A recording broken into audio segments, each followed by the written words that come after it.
Local 4 News starts now with a breaking news alert. And that breaking news out of a case that sparked protests across Michigan. Grand Rapids police releasing the name of the officer who shot and killed Patrick Lyoya. His name is Christopher Schur, and he's been with the department since 2015. That officer is on administrative leave while state police investigate this shooting. Mara McDonald is live with more on that officer.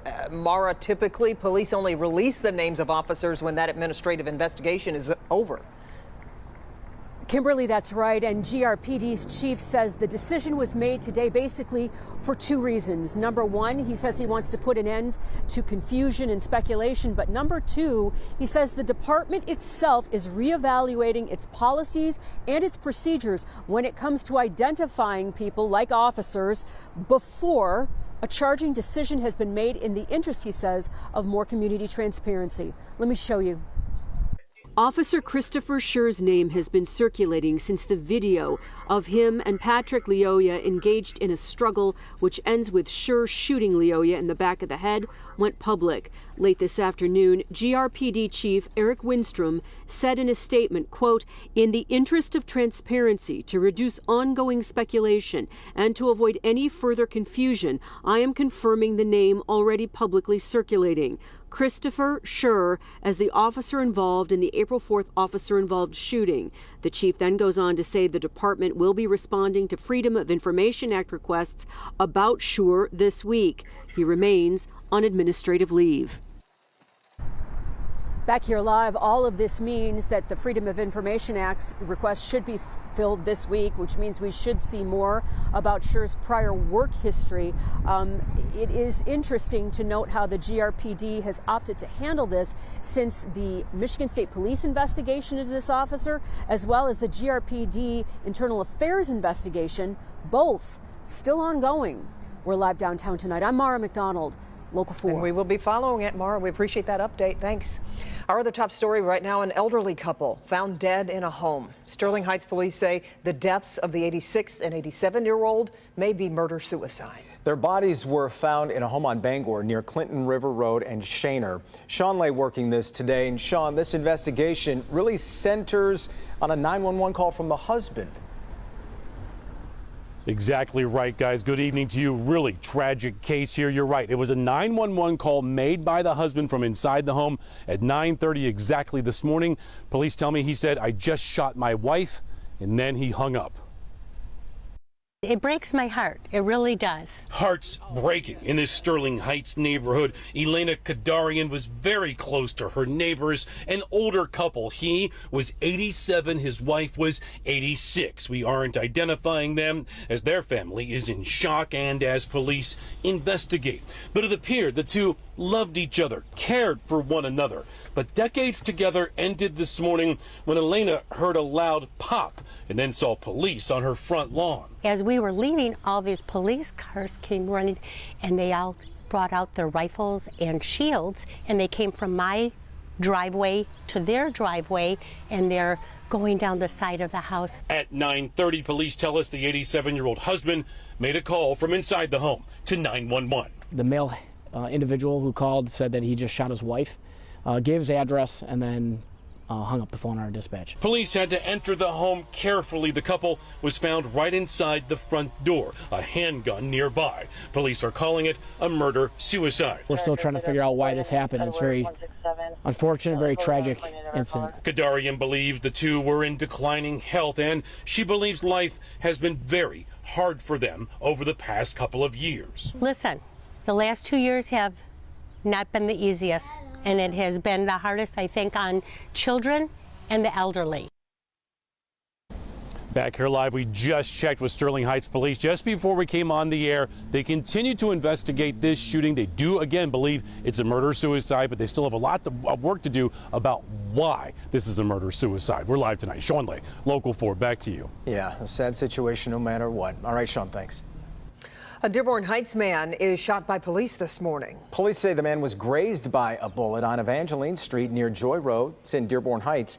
The man was wanted for running from police. When officers arrived at the home, they say he revved his engine and drove towards an officer. That officer fired twice. We talked to the man's brother today. He was there when this all happened.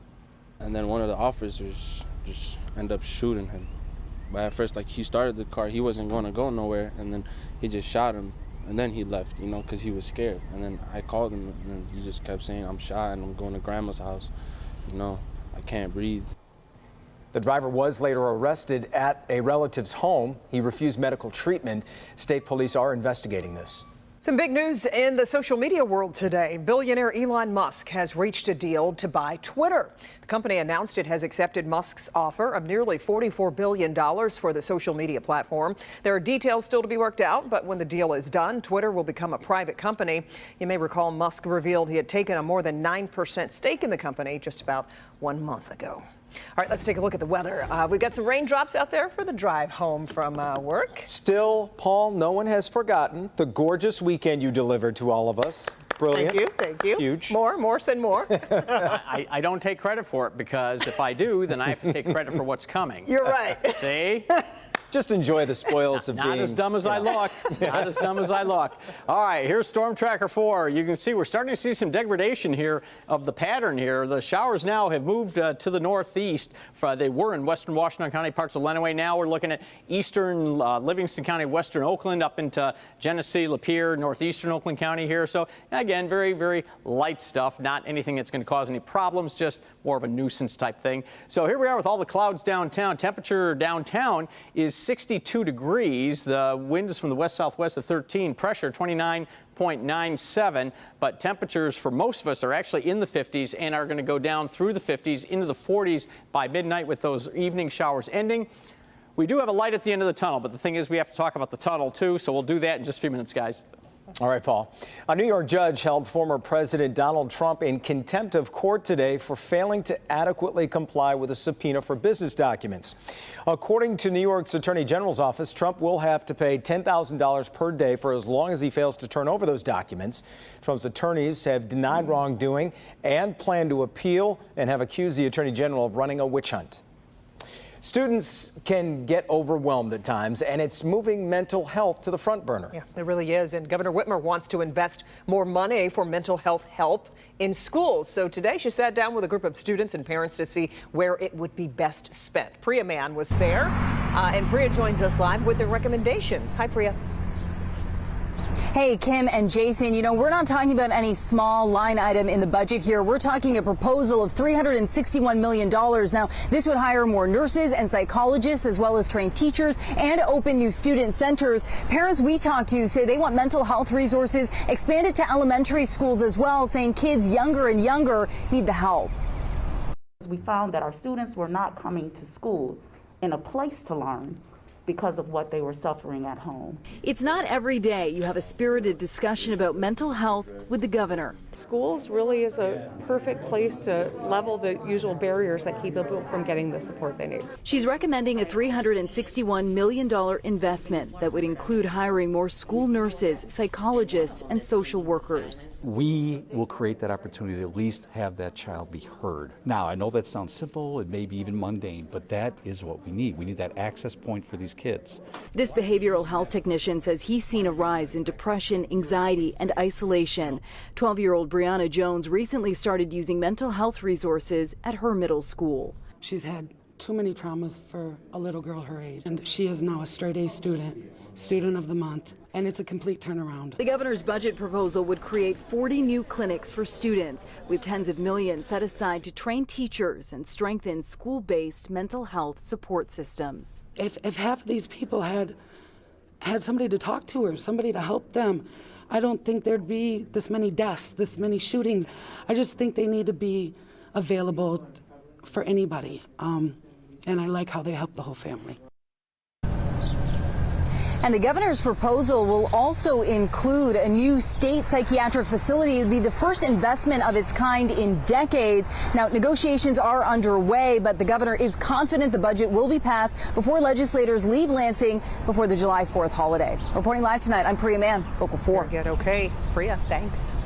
A major rebrand for one of Detroit's 3 casinos, Greektown, getting a new name. Starting Sunday, you can call it Hollywood Casino. $30 million worth of renovations went into the hotel lobby, including a new cocktail bar and a complete redesign of all 400 rooms and suites. The casino will also renovate its parking garages and will launch a new tech feature called My Wallet. It allows you to connect to slot machines and table games with your phone. Other new bars and restaurants will also be on site. We have a number of great new tenants that we're going to be announcing, but really the main one is we're going to be unveiling a new rock bar with a restaurant downstairs, our Barstool Sportsbook, and really we're going to be making a number of changes to our restaurant, our high-end dining restaurant, Prism here. Hollywood Casino will host events May 19th and 21st to celebrate its rebranding. You can get more information at clickondetroit.com. I don't think it's increasing the odds in our favor, though, which is Probably not. That'd be a nice re-welcoming kind of thing.